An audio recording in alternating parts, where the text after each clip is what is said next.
मित्रों, पेगासस के सॉफ्टवेयर के संबंध में विगत 2 दिनों से विपक्षी दलों के द्वारा देश के अंदर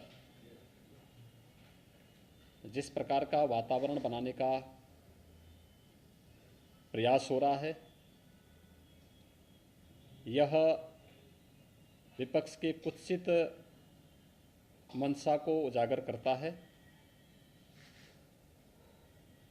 जाकी रही भावना जैसी, प्रभु मूर्ति देखी तिन तैसी। कांग्रेस सरकार अपने समय में जिस प्रकार की हरकतें करती रही हैं, आज विपक्ष में रहकर के भी अपने उन्हीं मंसूबों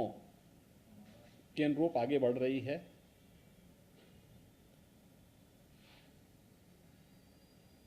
कोरोना कालखंड के दौरान देश के अंदर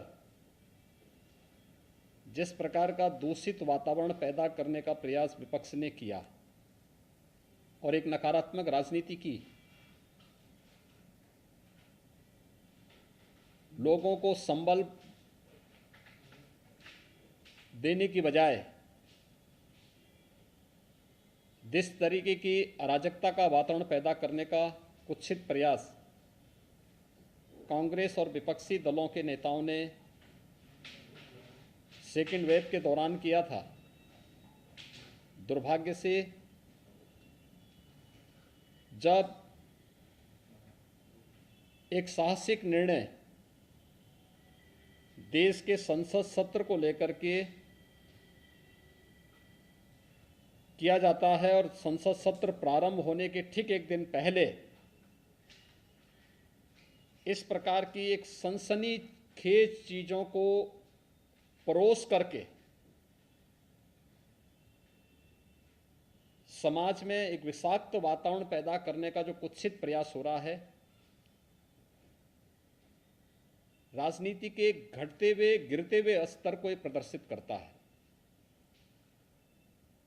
विपक्ष पूरी तरह नकारात्मक भूमिका में के साथ में है और उन अंतर्राष्ट्रीय साजिशों का शिकार जाने अनजाने में हो रहा है, जो अंतर्राष्ट्रीय साजिश किसी न किसी रूप में भारत को अस्थिर करना चाहते हैं, भारत को किसी न किसी रूप में अस्त व्यस्त करना चाहते हैं। ये कोई पहली घटना नहीं है। याद करिए,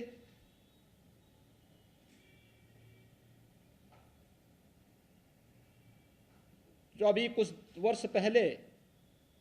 2020 में प्रारंभ में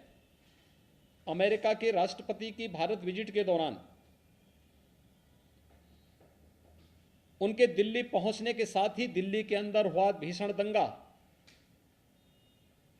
क्या एक साजिश का हिस्सा नहीं था? तमाम विपक्षी दलों के लोगों की संलिप्तता उस दंगे के साथ जोड़ करके नहीं देखी गई थी।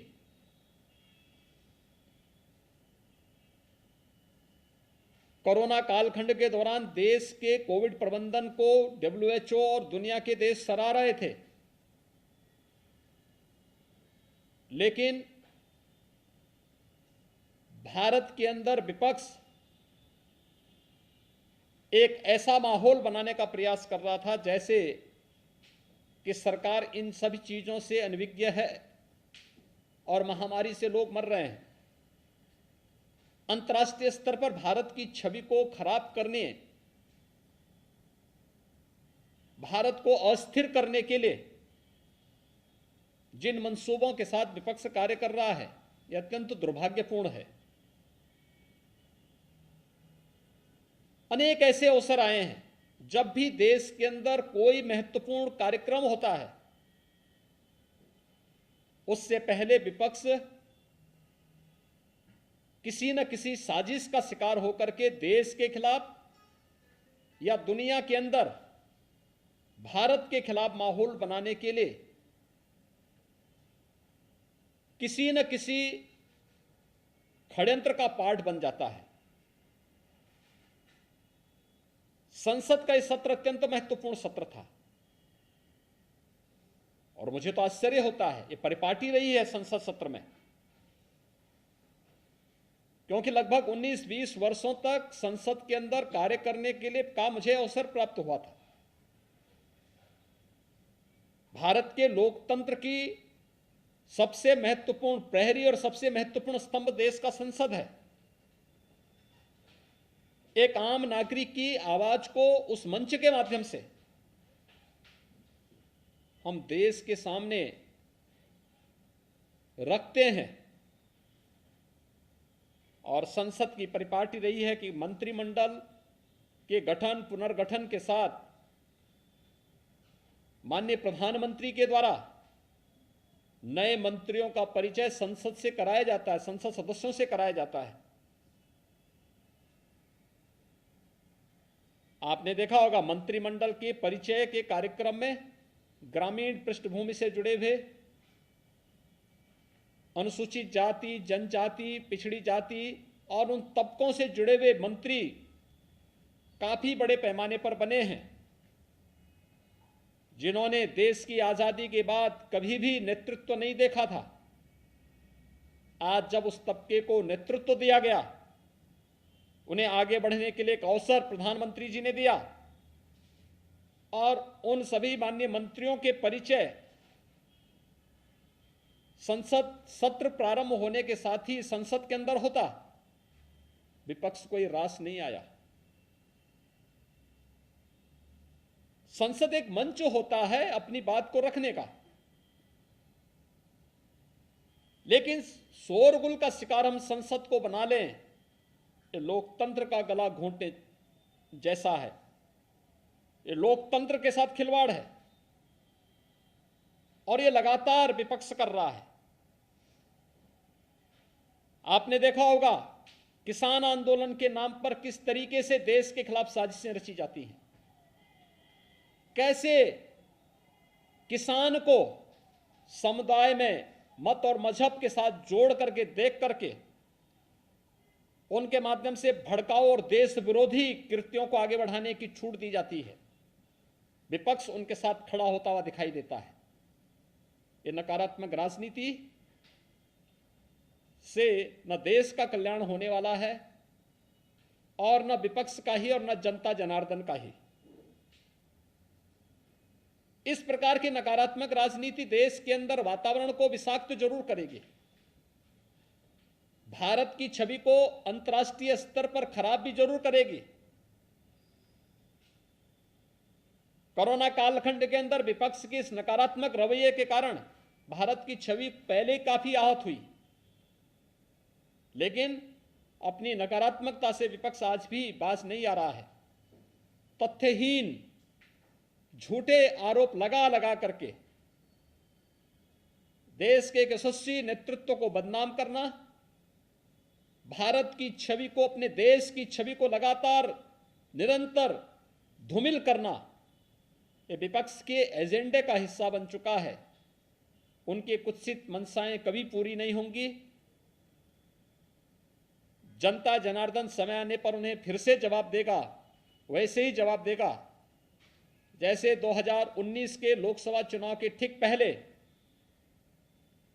राष्ट्रीय सुरक्षा से जुड़े हुए अहम मुद्दों पर, राफेल जैसे मुद्दों को ला करके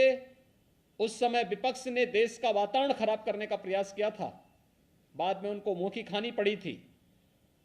न्यायालय में भी और जनता जनार्दन की अदालत में भी।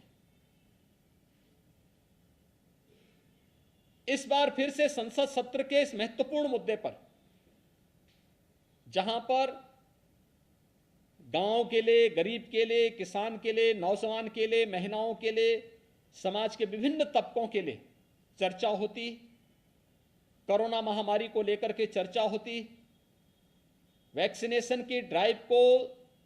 कैसे हम समयबद्ध ढंग से आगे बढ़ा करके देश के अंदर पूरा करें, इसको लेकर के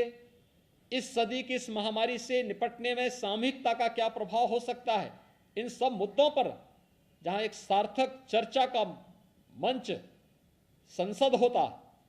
चर्चा का मंच न बना करके शोरगुल और केवल आरोप प्रत्यारोप के साथ ही तथ्यहीन और झूठे आरोप, मनगढ़ंत आरोप लगा करके देश की छवि को भी धूमिल करने का जो कुत्सित प्रयास हो रहा है, ये कभी मंशाएं विपक्ष की पूरी नहीं होंगी। इस प्रकार के मनगढ़ंत और तथ्यहीन आरोपों को एक सिरे से खारिज किया जाना चाहिए। देश की जनता मांग कर रही है कि विपक्ष कोरोना कालखंड में जो एक विषाक्त वातावरण विपक्ष ने बनाया था देश के अंदर, दुनिया के अंदर देश की छवि को खराब करने का कुत्सित कार्य किया था, उसको लेकर के भी और संसद सत्र की कार्रवाई को निर्बाध और निर्विघ्न संपन्न करवाने में योगदान देने की बजाय अपनी इस नकारात्मकता के कारण